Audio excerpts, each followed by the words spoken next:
हरे कृष्ण कृष्ण कृष्ण हरे हरे, हरे राम राम राम हरे हरे। নমস্কার, জয় শ্রীকৃষ্ণ। আপনাদের সবাইকে জানাই স্বাগতম।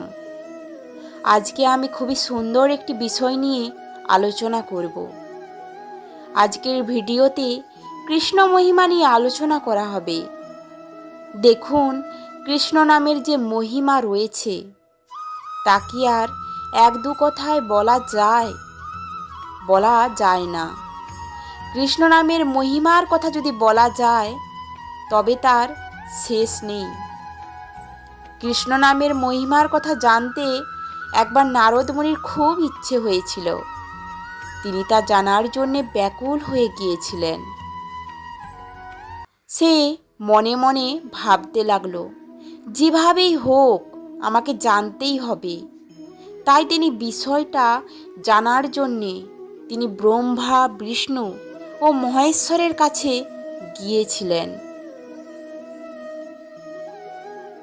এবং সবাইকে তিনি বলেছিলেন যে, প্রভু, দয়া করে আমাকে বলুন যে কৃষ্ণ নামের মহিমা কি। কিন্তু তারা নারদ মুনিকে কিছুই বলেন না।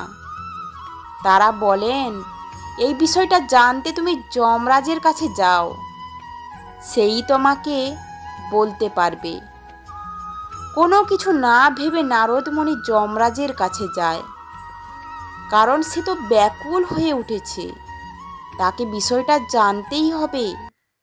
অবশেষে তিনি যমরাজকে জিজ্ঞাসা করলেন যে কৃষ্ণ নামের মহিমা কি, আমাকে বলুন, আমার খুব জানতে ইচ্ছে করছে।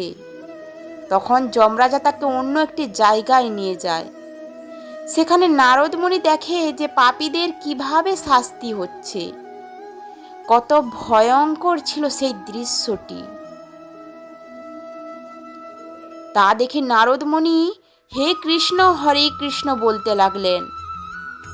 এই নাম পাপীদের কানে পৌঁছালো এবং তারা স্বর্গধামে যেতে লাগলো। এই হলো কৃষ্ণ নামের মহিমা। এক পাপীর গল্প। কথায় আছে, আপনি যদি ভগবানের দিকে এক পা এগোন তাহলে ভগবান আপনার দিকে 10 পা এগোবেন।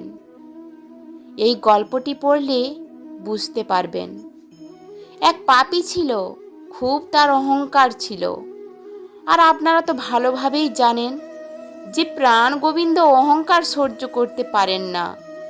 যেভাবেই হোক তিনি অহংকার চূর্ণ করবেনই। আর সেই পাপীর কথা বলি যে এমন কোনো অপরাধ নেই যে তিনি করেননি। তিনি সমাজের সাথে প্রচুর পরিমাণে অন্যায় অত্যাচার করেছেন। বলতে পারেন তিনি একজন কৃষ্ণ বিমুখ অসুর ছিলেন। তাদের শাস্তি দিয়েছেন, এমনকি তার ভয়ে গোটা সমাজ আতঙ্কে ও ভয়ে জীবন ধারণ করতেন। একদিন এক চমৎকার হলো। সেই পাপীর মনে করুণার জন্ম হলো। আর এই চমৎকার প্রাণ গোবিন্দ ছাড়া আর কেউ করতে পারে না। তাই না হলে একজন কৃষ্ণ বিমুখ অসুর কোনোদিনও কৃষ্ণ কথা ভাবার কথা চিন্তা করতে পারে না। সেই পাপীর মন যখন করুণায় ভরে গেল, তখন সে ভেবেছিল যে এই মায়াময় সংসারে মায়া কাটিয়ে তাকে মুক্তি পেতে হবে। সে মনে মনে বলেছিল, এখন থেকে আমাকেও কৃষ্ণ নাম করতে হবে।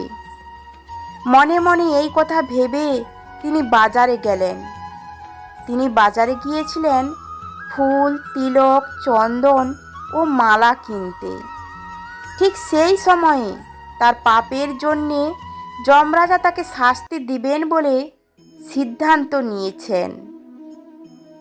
অতঃপর তার অ্যাক্সিডেন্ট হয় এবং তার প্রাণ নিতে যখন যমরাজা আসেন, তখন শ্রীকৃষ্ণ যমরাজকে বলেন, এখন আপনি এই লোকটির প্রাণ নিবেন না, কারণ এই লোকটি কৃষ্ণ নাম করার কথা চিন্তা করেছেন। এই কথা শুনে যমরাজা সেখান থেকে চলে যায়। তাহলে বুঝতেই তো পারলেন যে কৃষ্ণ নামের কি মহিমা রয়েছে। মহাপ্রভু এনেছিলেন কৃষ্ণ নাম। গৌরাঙ্গ মহাপ্রভুর জন্ম হয়েছিল নদিয়াতে। তিনি কিন্তু আর কেউ না, তিনি স্বয়ং ভগবান শ্রীকৃষ্ণ। কৃষ্ণ নামের এতই যে মহিমা যে তিনি কৃষ্ণ হয়েও কৃষ্ণ ভক্ত হয়ে জন্ম হয়েছিলেন। কেন জানেন? কৃষ্ণ নাম প্রচার করার জন্যে ও কৃষ্ণ নামে রস আস্বাদন করার জন্যে। আগেই বলেছি, তিনি কিন্তু ভগবান শ্রীকৃষ্ণ।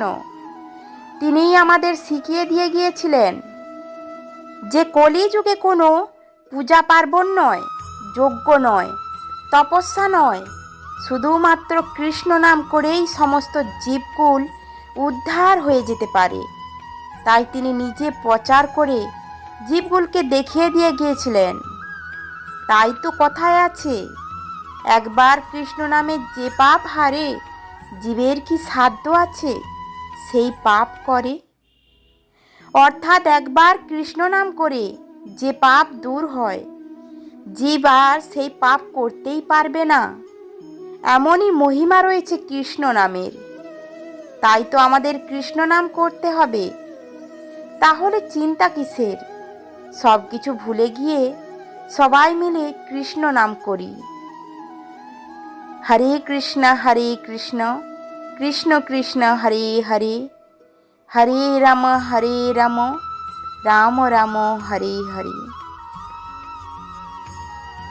কৃষ্ণ নামের এমনই মহিমা, এমনই গুণ যে তার নাম করেই সমস্ত জীবকুল মায়াময় জগৎ ছেড়ে জন্ম মৃত্যুর চক্র থেকে বেরিয়ে উদ্ধার হয়ে যেতে পারে।